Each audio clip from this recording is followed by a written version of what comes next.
Praise to the lord. ఈరోజు దేవుడు మనకి ఇచ్చినటువంటి వాగ్దానం ఏంటంటే సామెతల గ్రంథము 16వ అధ్యాయము 3వ వచనం. నీ పనుల భారము యెహోవా మీద నుంచుము, అప్పుడు నీ ఉద్దేశములు సఫలమగును. ఆమేన్. కొన్నిసార్లు మనం ఎంచుకున్నటువంటి పని లేదా మనం తప్పక చేయవలసినటువంటి పనులు మన యొక్క తెలివికి మించి, మన యొక్క జ్ఞానానికి మించి, మన యొక్క శక్తికి బలానికి మించినవి ఉంటాయి. ఇది జరుగునా, ఇది సాధ్యమేనా, ఇది జరగదేమో అనే ఒక ప్రశ్నార్థకములో ఉండిపోయేటువంటి పరిస్థితుల్లో మనం ఉంటూ ఉంటాం.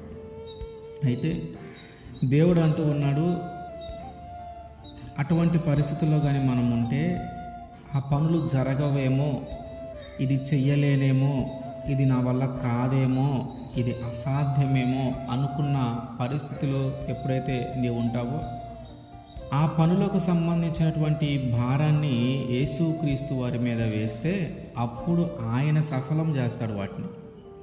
అంటే నేను ఇది చెయ్యలేను, ఇది నా వల్ల కాదు, ఇది జరగదు, ఇది అసాధ్యమని నువ్వు దేని గురించి అయితే అనుకుంటూ ఉన్నావో దానికి సంబంధించినటువంటి ఆ భారమంతా, ఆ పనులకు సంబంధించినటువంటి భారమంతా యేసుక్రీస్తు వారి మీద వేస్తే ఆయనే మన కార్యములను సఫలము చేస్తాడు.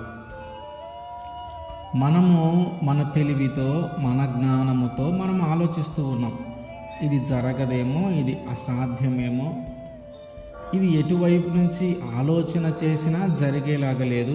మన జ్ఞానాన్ని, మన తెలివిని ఎంతగా ఉపయోగించినా దీనికి ఒక పరిష్కారం మనం కనుగొనలేకపోతూ ఉన్నామని మనము మన యొక్క బలాన్ని, మన యొక్క శక్తిని మనము ఉపయోగించుకొని అనుకుంటూ ఉన్నాం, ఇది చెయ్యలేము, ఇది మన వల్ల కాదు, ఇంత పని మన వల్ల కాదు, మనం చేయలేము, ఇంత శక్తి మనకి లేదు, ఇంత బలము మనకి లేదని మన వైపు నుంచి మనం ఆలోచించుకుంటూ ఉన్నాం. కానీ మన వైపు నుంచి మనం ఆలోచించుకుంటూ ఉన్నప్పుడు అది చాలా పెద్దదిగా కనపడుతూ ఉంటుంది.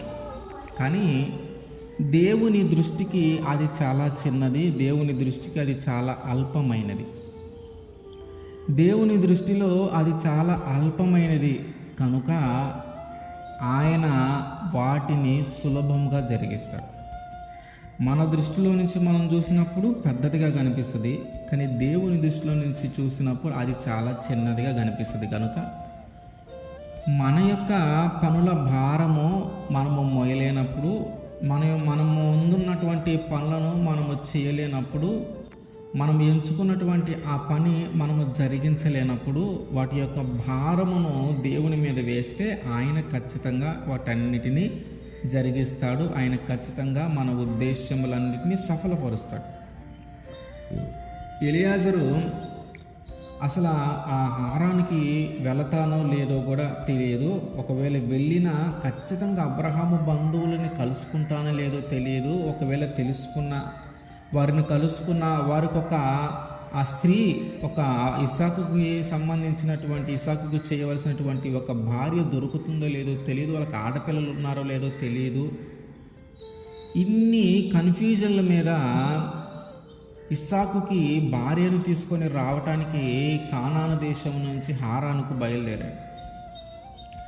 మార్గము మధ్యలో ఏదైనా ప్రమాదం జరగవచ్చు, ఆ దోపిడీ లాంటిది ఏదైనా జరగవచ్చు, అసలు అక్కడ దాకా క్షేమంగా వెళ్ళొచ్చు, వెళ్ళలేకపోవచ్చు. అక్కడికి వెళ్ళిన తర్వాత అబ్రహాముకు సంబంధించిన ఆ సంతానం ఎవరైనా ఉండొచ్చు, ఉండకపోవచ్చు. ఒకవేళ వాళ్ళు ఉంటే వాళ్ళల్లో ఆడపిల్లలు ఉన్నారో లేదో తెలియదు. ఇట్లా రకరకాల ఆలోచనలు అక్కడ ఉన్నాయి ఆ పరిస్థితుల్లో. అంటే ఆయన ఎంచుకున్నటువంటి ఆ పని జరుగుతుందా లేదా, ఇది జరగదేమో, ఇది అసాధ్యమేమో అనుకున్నటువంటి పరిస్థితే. కానీ ఆయన ఏం చేశాడంటే దేవుని మీద భారం వేసి ఉన్నాడు. నా యజమానుడు నాకు ఒక పని అప్పగించాడయ్యా, ఆ పని సఫలమయ్యేటట్టు నీవే చూడాల.